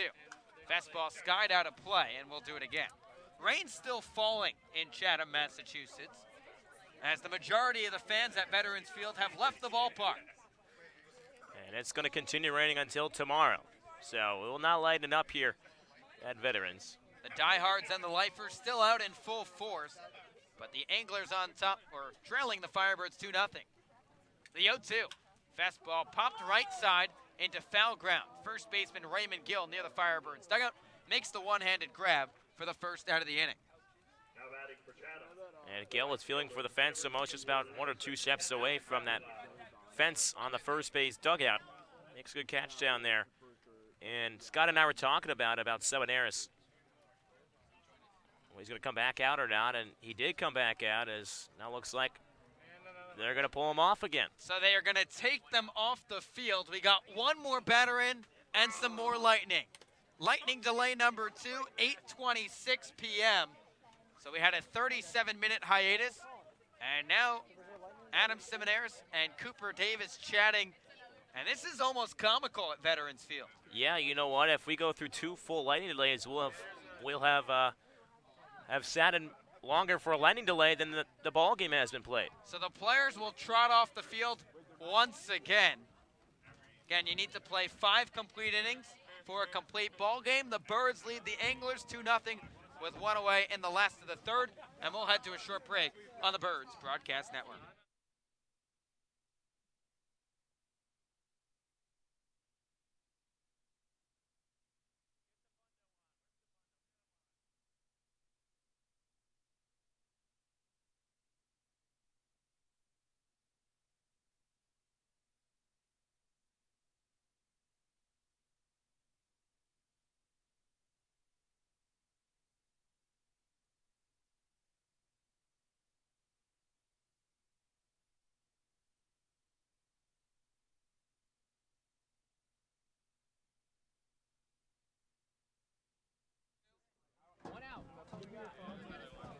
The Chatham Anglers played Thunderstruck right as the lightning delay was ending. Well, what a terrible song to play, because 3 pitches into baseball, another lightning bolt. And luckily for us, Drew Lane, it was a bad day 10 minutes ago, but now it's a good day for you to be on air, right? Well, I mean, last time, it was the first delay. It looks just bleak, and even more bleak it is now, but I'm feeling all good. AC/DC got me fired up, even though it kind of jinxed us. Rain's coming down right now, but feeling a lot better. Kind of the rain's coming down. Not terribly, but the Not at AC/DC, I'm happy that it got you fired up, that you could come on here. Literally thunderstruck as we are here in Chatham. You can see it. We just can't feel the rain. What a terrible, terrible song to play. That's like the 8th inning, 1 out. The guy's throwing a no-hitter. You say, he's throwing a no-hitter on the PA. That's what they did. It's almost like they wanted this. It seems like in football you see them ice the kicker, and here we are. We're throwing 3 pitches and icing the pitcher. I think that's their strategy here. They're really jinxing it and trying to get the weather to ice the kicker here. Well, it is a shame. Drew Lane, thanks, buddy. A much better day for you here than last time. Fantastic. What a fantastic day for Drew Lane. What a not fantastic day here in Chatham. Kelly Nicholson and Tom Holliday are chatting with all of the umpires right now. The Orleans bullpen has cleared. Everybody's getting into the dugout right now. A bit of a bummer, Alec Hendon, team writer. He was on the Bird's Eye View pregame show. He actually interviewed Isaac Escada before the game, and that's going to be pushed out on our YouTube channel tomorrow, the same one you're streaming on right now, as we are once again in a 30-minute lightning delay, number 2. But Alec, I want to talk about your interview with Isaac Escada. First off, it was very well done. It was fun to watch you do your work. You did a great job as always, and he's a guy that you guys kind of bonded over Southern California and culture and all that. It was really cool. Yes, we talked about Mexican food and nice, cool weather. Things we don't get here. Like that. Things we don't get here in Cape Cod. So, we both got a little homesick, got that off our chest, but it was a great interview. Isaac's been really impressive for the Firebirds, and 6 appearances out of the bullpen for them this season. Hasn't gotten too many chances to start. Maybe we'll see that at some point by the end of the summer, but he's been really, really good out of the bullpen. Had a very good season for USC. He was a Trojan. Just a really impressive lefty and a really good guy to talk to, and I'm excited to get that interview out tomorrow. Yeah, that'll be exciting. So, again, that's going to be on the Orleans Firebirds YouTube page, and if you are on the broadcast right now and you're still with us in lightning delay number 2, first off, we appreciate you, and second, then you should know where it's going to be, because it's going to be there. Some of you guys are subscribed, so you can get the little notification on your phone. For some reason, I'm subscribed, Alec. Whenever we're going live, I get the notification on my phone. Like, I think I know. Oh, yeah, absolutely. I'm subscribed as well. We love the notifications. We got to get our subscribers. I don't like them. It's annoying. Scotty, we talk so much baseball. This is what I want to talk about is we should see another lightning strike out in left center. 30 more minutes. That's not what we're looking for. But you think maybe Chatham manager Tom Holliday and Kelly were talking about dinner plans, like good spots to go? Because I think maybe a Land Ho would be a pretty good option on a wet Wednesday. This is Wednesday, wet Wednesday. I like that. Yeah, that's good. This is the wet Wednesday of the summer. And you mentioned Land Ho, and I'll use that as a segue to recognize the fact that Land Ho has been great to the Orleans Firebirds this year. You hit a Land Ho home run when you go there, and when you go to the Firebirds games as well at Eldridge Park. And Alec, you were at the first one at Nauset Grill, and then we did it again at Land Ho, and lunches with Kelly, lunches with the Birds. It was pretty cool again to hear the inside scoop from all these guys, and just really, really exciting. And Alec, I'm actually going to let you take this for a while. I'm going to let you take the reins for 5 minutes. You're going to get to talk with everybody here. Okay. And I'm going to come back with an update. Absolutely. All right, Scotty, I'm taking over. I have Team Scout Liaisons Tyler Oranger with me, and I'm going to make him talk into a microphone even if he doesn't want to. Ty, how you doing tonight? I'm well. How are you, Alec? I'm good, man. So we came out to try to see a baseball game. We haven't really gotten to see one so far, 2 1/3 innings. Just what do you see so far? I see a lot of two angry managers and people who are going to try to use their pitching staff the right way after they have 2 delays. It kind of screws up, the rotation of a team, how they're going to use their pitchers coming into the game. So we'll see. Adam Simonaris, he's been great all season. 2 1/3 so far. He got 1 out before the game went to a second delay. What has impressed you so far from the scout's perspective about what he's done on the Cape? He's a command freak. He's been kind of finding the zone the whole entire year. He's got some of the better command on the Cape so far. I think he has like 3 walks this season, something like that. And he finds the glove really well. So that's probably his best trait. And on the offensive side for the Firebirds, Max Troiani, big 2-out single, gets Orleans on the board. If we can get this to go, and he'll be credited with a 2-run single. Real good at bat there. Thought that they might be stranding guys there, but he's just been the singles machine. Another big hit for them so far. What have you seen from him this summer? Max has done a really good job of just finding open space on the field. He's done while he does have a few strikeouts this year, he kind of, when he does make contact, he makes hard contact, and a lot of the times it just finds the middle. He's also really quick. He's got a few infield singles this year. He's just a hustler. So he's one of those guys that just gets bat to ball when he needs to. When he finds barrel, it kind of normally this year has turned into a hit. Now, Tyler, I know you're a native from Long Island. How are things on the island lately? It's been there for a while. Just how's it been out there? I actually wish I could tell you. I think I'm going home Friday, so I'll be able to report to you back then. I haven't been back in a few months, like 2 months. So I'll let you know when I get back. Now, I hear it's a lovely place. I have a bunch of friends from my school who lived out that way. They actually came out and visited the Cape. Shout out to Jacob and Zach Picail. Now, Tyler, I'm going to let you go because you've been tremendous, and I'm going to go find some other people to pick on. Now, we got a great game here. I have Thomas Inzarella with me. I'm calling him over. Now, Thomas, we're in a delay, and this isn't very fun, but what is fun is that you are a very good impressionist. And I know one of your favorite guys is Sebastian, like we like to talk about. So how you doing, Sebastian? Sebastian Maniscalco. So many guys who don't know who it is. He's a comedian, so he's a fellow Paisan like myself. So what does that mean? What is a Paisan? I don't know what that means. Explain that. Paisan's an Italian, so okay. yeah. So I don't know, just love watching them, and I came up here on the Cape and ran into you, and I was watching it, and my buddies here on the Cape, and we just started doing it, and then it caught on to you and Scotty, and for those you don't know, Scotty, Alec, myself, and Josh all live in the cottage. In the cottage. So it's up in Orleans. So if you ever near Nauset Beach, you can stop by the cottage. It's a lovely spot. Only air conditioning on the top floor. Only air conditioning on the top floor. That's right. But hopefully we can try to get some baseball back underway here. But I don't know. It looks a little dark out here, man. So I know everyone's kind of just waiting around, trying to stay loose. And, that was a big one. Yeah, that's going to be pushed back a little more as the bugs keep making their way. Oh, Scotty's back. Hi, guys. Say hi. Baby. That's what I'm talking about. Alec Hennon, what a beautiful, beautiful person. I have to tell you, I saw somebody with a Solana Beach All-Stars hoodie on. Really? I was a Solana Beach All-Star in San Diego, California. And love San he Diego. wore that. So I had to sprint down and talk with him because that was so fun. The prices, Jake and Luke were the sons. Jake just played with the 11-year-old All-Stars. Could be a future Firebird. That's why I was doing some scouting. So I promise it wasn't a personal. I was doing some scouting, right? Keep that on the low. You don't want the NCAA to find out about it. Yeah. That's a Kelly sooner than later. Yeah, and we shouldn't, because the other managers are probably listening in right now, and they'd be like, oh, Jake Price, Luke Price, I got to get them. They're Solana Beach All-Stars, right? They're going to offer some D1. They're getting looked at D1, maybe some scholarships now. I mean, it's crazy, though. Like, if you look at the sports platform today, there are 13, 14-year-old kids getting offered D1 scholarships across any sport: basketball, hockey, football. I mean, you always hear those stories of like a 7th or 8th grader getting recruited by USC or David Sills. Exactly, David Sills, wide receiver with West Virginia, was recruited as a quarterback, I believe, to USC, and then transfers to West Virginia, and well, turned out pretty well for him. He was good. He really was. He was a good receiver. But the problem with that, and I'll say it, David Sills, the 5th, David Sills V, he got that offer when he was in 7th grade, and then he plays receiver at West Virginia, and I always felt like he was kind of a guy that people looked at as like a failure because he didn't end up playing quarterback at USC. We're kind of getting off the rails here, but I thought that was a weird way to look at it, but people would kind of talk trash on him. Oh, he melted under the pressure. No, he didn't. He was a fantastic athlete that had a really good career at West Virginia.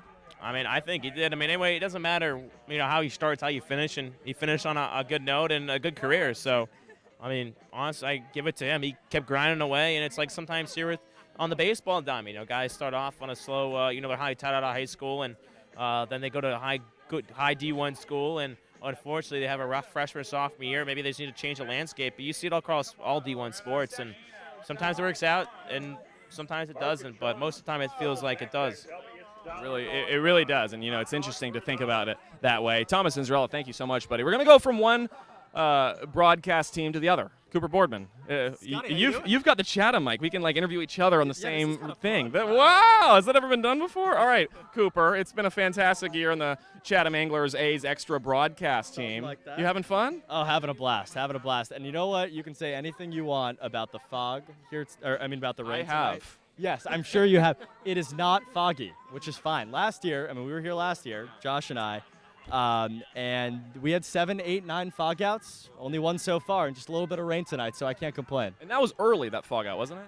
Yes, that was 4 innings into the YD game, game 10 of the 2019 season, and they just they banged the thing. Yeah, today, unfortunately, it's a nice night. That's the thing. There's lightning that just seems to be killing us. Adam Seminaris throws 4 pitches or 5 pitches. They get another 30 minutes. It's tough. Well, I just talked to Tom Holliday, the Anglers manager, down on the field, and we're chatting, and I said, what do you think of all this? He said, well, this kills both teams' starting pitchers if they do resume this game. You're not putting Seminaris back out there. You're not putting Ty Madden back out there after they sit there for an hour. And then the second part of this is, hey, you know what? I'm happy with where I'm at. It's a 2-0 game. Fly ball ended up looping down. That's the difference of the game so far.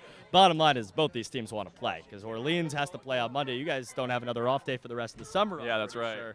And Chatham has Monday off, but we're sitting right now on game 18 of the last 17 days, 21 games in 20 days stretch through the All-Star game. So both teams want this game to happen. You're tuning into the Bird's Eye View Lightning Delay Special here with Cooper Boardman, broadcaster for the Chatham Anglers. It's fun, isn't it? It's kind of like they just said, hey, kids, go for it. You have as much time as you want because the Lightning's still going to keep going. Well, they're messing with the kids here because Chatham wanted to go out and play hacky sack outside the dugout, and the umpire said no because there's lightning. That's dangerous. That's okay. I was actually wondering because I noticed there's all the guys in the bullpen came down. It's not because it's raining, so that's what a bummer. Let's play. Let the kids play. I think you're right on that. I would like to see some baseball tonight because especially we need the 5 innings. So Cooper Boardman, thank you so much for the time, man. Hey, have fun the rest of the night if we do play, right? It sounds good. You too. I'll see you, buddy. We're going to keep walking around here because we've got our special, as I said, the Bird's Eye View Lightning Delay pregame show. Adam Seminaris did get 1 out from the last delay to now. So now we're just kind of watching. Kelly Nicholson is talking with coaches on the Chatham team. I would think just catching up as Cooper and I just did. A great broadcaster on the Chatham Anglers broadcast crew. Josh Schaefer, again, one of those. Cooper and Josh, they're fantastic. The two of them, they go to work and they do a great job.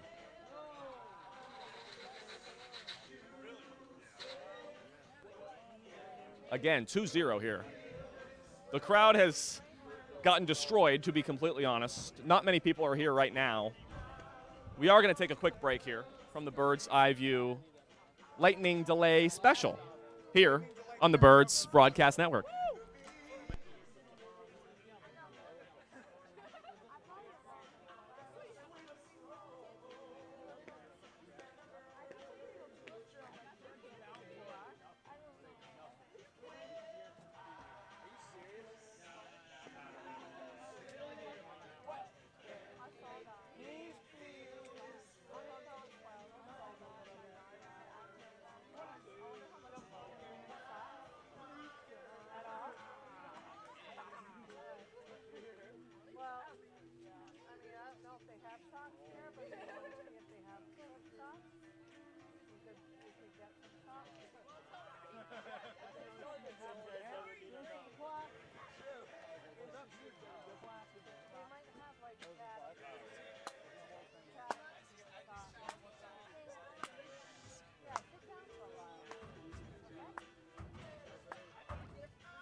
That's not a game cancel. I don't know what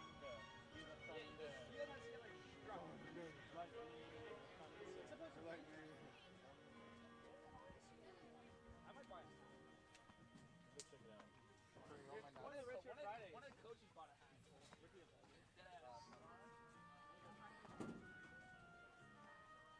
You got time. What even is this? 30 minutes, 30 more. 30 more.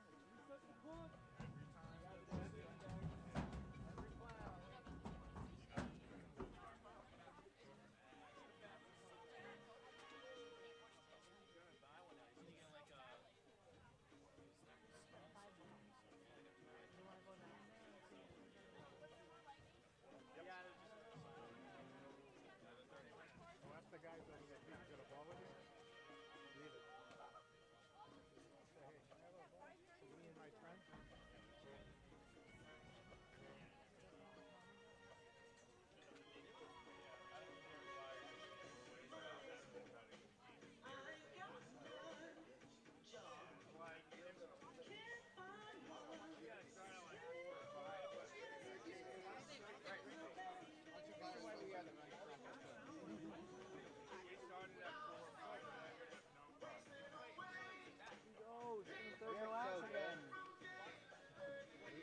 Blowouts. We do. Tight losses. So many tight losses. I think every time the Padres beat us this year, it's been a one-run Kirby Yates. Just comes in like a god and just is dominating. Kirby Yates is a god. Kirby Yates is a god. I'll give him that. They should trade him because they're not winning anything. They should get something for him. Is he another year? I don't know, honestly. He's not free agent for 2020. And then, I think San Diego, while they seem like a small market, they're willing to spend money. Yeah, they have a real owner. I'll let you back. Yeah. Phoenix is the fifth largest city in America, and we don't spend money. Yeah, exactly. And we play like small market losers. I hate it. Well, so do every other team in the city. Well, yeah, that's not excusing any of them. They're all terrible. But baseball doesn't have a salary cap, so there should be no excuse. The Suns just suck. The Suns are poorly run. Remember, when we were young, the Suns were great. Yeah, no,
Well, there's continuing to be lightning and light rain here. Welcome back to the Birds Broadcast Network. It's the Bird's Eye View Lightning Delay Special with assistant coach Jay Banfield. Jay, you like that name?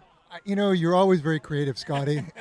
Making things up on the fly, just like that. It's beautiful. We planned for this. The beginning of the season, we said if there's a lightning delay, we've got graphics, everything for it. It's the flash news, right? That's way better. Dang it. All right, but let's talk from a coach's perspective. When there's lightning, coming down, and there's such a long delay in the game, how do you approach that? It's fun to watch the boys just kind of hanging out and getting to know each other a little bit better and watching the camaraderie. You got to let them stay loose and have a good time with it. Are you having a good time? We're feeling all right? It looks like we might be calling the game right now. Scotty, I mean, I hate to give you breaking news. Yeah, flash alert. It looks like. God, Jay's killing me today. Do you want the mic? It's looking like we're banging the game. I don't know. All right, welcome back to the Flash broadcast special here with Jay Banfield. Yeah, another news flash. Jay Banfield is going to be the head broadcaster for the rest of the season. It looks like the game will be called. We're going to take a short break and get that final confirmation. But we're all going to take a quick break. Thomas Cinzarella is running away from me. So, yeah, we're going to take a quick break, and we'll let you know when we come back.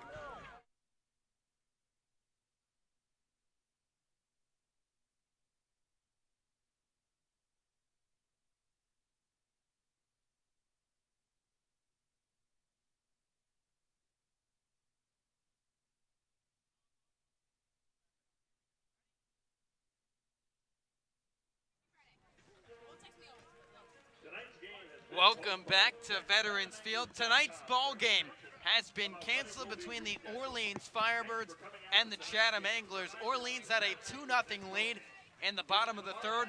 All of that will be erased. Nothing from tonight will count. None of the stats will go down. And the Firebirds and Anglers will meet for 3 more times in the regular season. No more off days for the Orleans Firebirds. They'll have to find a mutual time to make this ball game up. So for our producer, Bryce Johnson, our sideline reporter, Scotty Gage, my broadcast partner, Thomas Cinzarella, I'm Josh White saying so long and good night from Veterans Field. We'll talk to you tomorrow. This has been Firebirds Baseball on the Birds Broadcast Network.